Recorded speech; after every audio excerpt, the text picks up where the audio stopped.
نحمده ونصلي على رسوله الكريم اما بعد فاعوذ بالله من الشيطان الرجيم بسم الله الرحمن الرحيم يا أيها الذين آمنوا كتب عليكم الصيام كما كتب على الذين من قبلكم لعلكم تتقون صدق الله العظيم اللهم صل على سيدنا محمد وعلى آل سيدنا محمد وبارك وسلم۔ محترم بزرگوں اور دوستوں، عزیز مسلمان بھائیوں، انشاءاللہ آج کی مجلس میں آپ حضرات کے سامنے رمضان المبارک کے فضائل بیان کیے جائیں گے۔ اللہ رب العالمین نے قرآن مقدس میں ارشاد فرمایا ہے، یا ایھا الذین آمنوا کتب علیکم الصیام کما کتب علی الذین من قبلکم، اے ایمان والو تم پر روزے فرض کیے گئے ہیں جیسا کہ تم سے پہلے لوگوں پر روزے فرض کیے گئے تھے، لعلکم تتقون، تاکہ تم متقی بن جاؤ، پرہیزگار بن جاؤ۔ تو اللہ رب العالمین نے ایمان والوں کو روزے رکھنے کا حکم فرمایا ہے،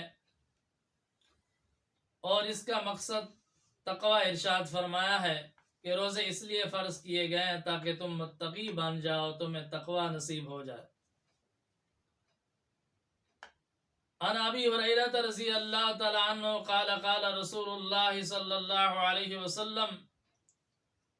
حضرت ابی ہریرہ رضی اللہ تعالی عنہ روایت فرماتے ہیں کہ رسول اللہ صلی اللہ علیہ وسلم نے ارشاد فرمایا،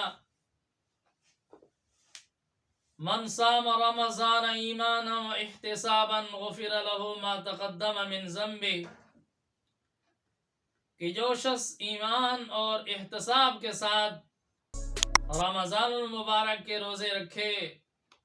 اللہ تعالیٰ اس کی زندگی کے پچھلے سارے گناہ معاف فرما دیتے ہیں۔ ومن قام رمضان ایمانا و احتسابا غفر له ما تقدم من ذنبه، اور جو شخص رمضان المبارک میں قیام کرے، یعنی ماہ رمضان کی رات کو جاگے، عبادت میں گزارے، نوافل پڑھے، تراویح پڑھے، تہجد کی نماز پڑھے، رات کا قیام کرے، اللہ کی عبادت میں گزارے، غفر له ما تقدم من ذنبه، ایمان اور احتساب کے ساتھ قیام کرے تو اللہ تعالیٰ اس کی زندگی کے پچھلے سارے گناہ معاف فرما دیتے ہیں۔ اور پھر ارشاد فرمایا، من قام لیلۃ القدر ایمانا و احتسابا غفر له ما تقدم من ذنبه، کہ جو شخص ماہ رمضان میں لیلۃ القدر کی رات میں قیام کرے، عبادت کرے، غفر له ما تقدم من ذنبه، ایمان اور احتساب کے ساتھ لیلۃ القدر میں قیام کرے تو اللہ تعالیٰ اس کی زندگی کے پچھلے سال گناہ معاف فرما دیتے ہیں۔ میرے محترم بزرگوں اور دوستو، جناب رسول اللہ صلی اللہ علیہ وسلم نے اس حدیث پاک میں ارشاد فرمایا کہ جو شخص رمضان مبارک کے روزے رکھے، رات کا قیام کرے، لیلۃ القدر کی رات میں قیام کرے، عبادت کرے، تو خوشخبری عطا فرمائی ہے، غفر له ما تقدم من ذنبی، اس کی زندگی کے پچھلے سارے گناہ معاف کر دیے جاتے ہیں۔ لیکن اس میں دو شرائط ارشاد فرمائی ہیں، ایمانا و احتسابا، ایمان اور احتساب کے ساتھ۔ ایمان ہو اللہ کی ذات پر، اللہ تعالیٰ کی صفات پر، ضروریات دین پر کامل ایمان، کامل یقین ہو، اور احتساب کے ساتھ، ثواب کی امید کے ساتھ، اور اپنے اعمال کا احتساب کرتے ہوئے، محاسبہ کرتے ہوئے کہ میں نے کتنی اللہ تعالیٰ کی فرما برداری کی ہے اور کتنی نافرمانی کی ہے، مجھے کیا کرنا چاہیے تھا اور کیا کر رہا ہوں، اس ندامت کے ساتھ، اس احساس کے ساتھ کہ مجھ سے اللہ ناراض نہ ہو جائیں، اللہ کے سامنے عبادت کرے، اللہ کی عظمت کو سامنے رکھ کر، اپنے گناہوں کو سامنے رکھ کر، ندامت کے احساس کے ساتھ، تو یہ ہے ایمانا و احتسابا،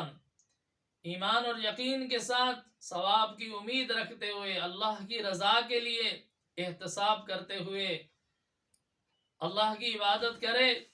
تو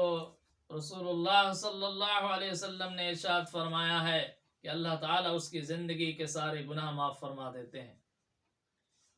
اصل چیز تو یہی ہے کہ اللہ تعالیٰ ہماری مغفرت فرما دیں،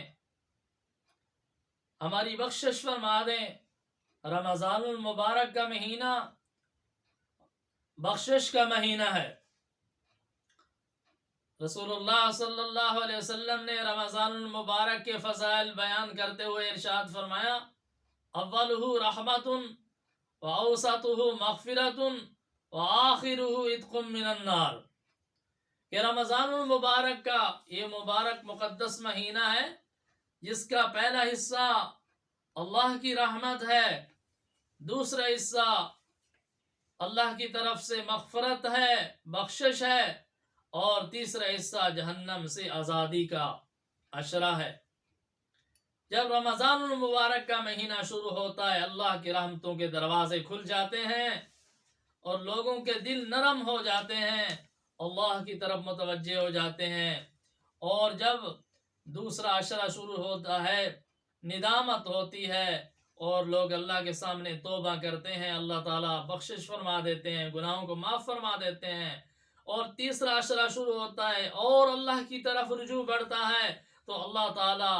جہنم سے آزادی کا پروانہ عطا فرماتے ہیں، جہنم سے آزادی لکھ دیتے ہیں، برات لکھ دیتے ہیں۔ تو ہمیں چاہیے کہ ہم رمضان المبارک میں رمضان المبارک کے روزے بھی رکھیں، رات کو تراویح بھی پڑھیں، لیلۃ القدر کی تلاش بھی کریں اور اس کے لیے قیام کی کوشش کریں تو بہت بڑا انعام ہے۔ اللہ تعالی ہم سب کو عمل کرنے کی توفیق نصیب فرمائیں۔ وآخر دعوانا ان الحمد للہ رب العالمین۔